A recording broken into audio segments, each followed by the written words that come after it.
मोदी का विरोध क्यों?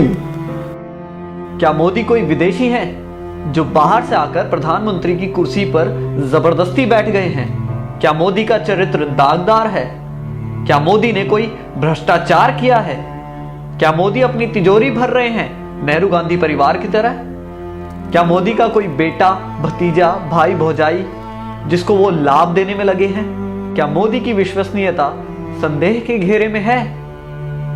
क्या मोदी राष्ट्र विरोधी कार्य कर रहे हैं? क्या मोदी कामचोर हैं? स्वयं से यह सवाल करने पर हर बार आपका मन जवाब देगा नहीं। तो फिर मोदी से एलर्जी क्यों? अल्पज्ञानी आरोप लगाते हैं कि राम मंदिर नहीं बनवाया, धारा 370 नहीं हटाई, पीडीपी से गठबंधन कर लिया, 15 लाख नहीं दिए, अच्छे दिन नहीं आए। आप ही बताएं कि क्या आपको हर विषय में 100% नंबर मिलते थे? क्या आप पहली नौकरी लगते ही घर खरीद लेते थे? आपने 5वां फ्लोर पहले बनाया था या फिर मजबूत नींव? गाड़ी में 5वां गियर पहले आता है या पहला?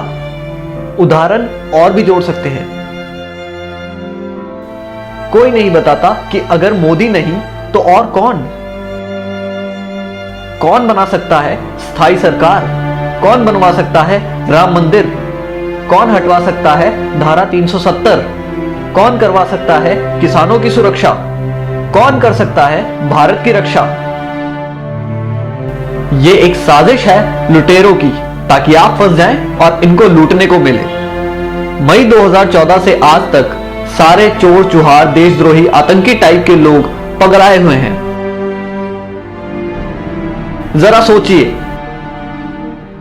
अगर आपने आज मोदी का साथ नहीं दिया तो जैसे वाजपेयी सरकार के जाने के बाद सोनिया की गुलामी 10 साल करनी पड़ी थी, अब की बार शायद 100 साल से भी ज्यादा करनी पड़ेगी।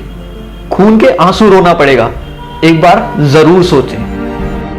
हमने अपने देश की बागडोर मोदी जी जैसे एक ऐसे मजबूत और ताकतवर व्यक्ति के हाथ में दी है जो देश के 125 करोड़ हिंदुस्तानियों के भविष्य के बारे में 24 घंटे सोचते हैं और उनके भविष्य को संवारने के लिए निरंतर कार्य कर रहे हैं। मीडिया और लोगों का विरोध सुनकर भी वे देश के भविष्य के लिए कार्य करते चले जा रहे हैं। वो अपने लिए नहीं, हमारे भारत के स्वर्णिम भविष्य के लिए जी रहे हैं। गर्व करें कि आप मोदी समर्थक हैं, कोई इटली की टीम के गुलाम नहीं या चीन का साथ देने वाले वामपंथी नहीं, ना ही अन्ना हजारे के साथ भारत माता की जय बोलकर सीएम बनने वाले और आज भारत माता की जय नहीं बोलने को जायज ठहराने वाले किसी के चेले नहीं। आप ही बताइए, जब देश का बंटवारा हुआ तब सरकार किसकी थी? जब पाक अधिकृत कश्मीर बना तब सरकार किसकी थी? जब मुंबई पर हमला हुआ तब सरकार किसकी थी? जब चाइना ने जमीन हड़पी तब सरकार किसकी थी? जब वीर सैनिकों के सर काट के पाकिस्तानी ले गए तब सरकार किसकी थी? बोफोर्स का घोटाला हुआ तब सरकार किसकी थी? सैनिकों की वर्दी पर पैसा खा गए, वो सरकार किसकी थी? सरदारों का कत्लेआम किया, वो सरकार किसकी थी? शिमला का समझौता कर देश की बेशकीमती जमीन पाकिस्तान को दे दी गई, तब सरकार किसकी थी? आसाम में हिंदुओं का खून बहा, तब सरकार किसकी थी? कश्मीरी पंडितों को मारा गया, तब सरकार किसकी थी? कॉमनवेल्थ घोटाला, कोल घोटाला, 2G घोटाला हुआ, तब सरकार किसकी थी?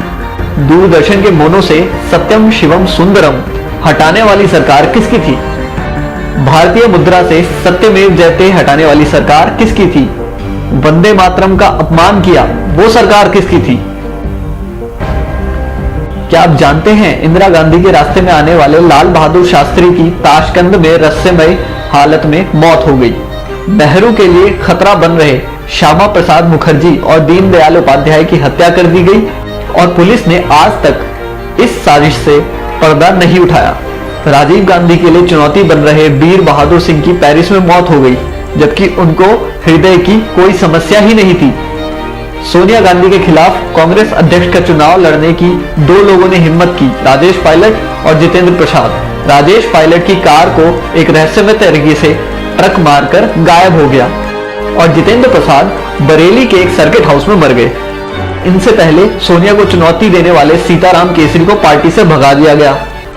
राहुल गांधी के लिए खतरा साबित हो रहे माधवराव सिंधिया एक प्लेन एक्सीडेंट में मारे गए, जबकि उनका प्लेन ब्रांड न्यू था, उसमें कोई समस्या नहीं थी और किसी भी मौसम में उड़ने का सिस्टम लगा था। कांग्रेस और विदेशी कंपनियों के लिए खतरा बन चुके राजीव दीक्षित की मौत हो गई। राजीव भाई की मृत्यु की खबर किसी मीडिया चैनल ने नहीं चलाई। मित्रों, जो भी इस परिवार के अत्याचारों के खिलाफ आवाज उठाता है, उसकी रहस्यमय हालत में मौत हो जाती है।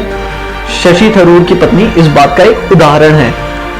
संविधान की धारा 30A के तहत विद्यालयों में गीता रामायण पढ़ाना क्यों प्रतिबंधित है और मदरसों में कुरान और ईसाइयों को बाइबल पढ़ाने की छूट है?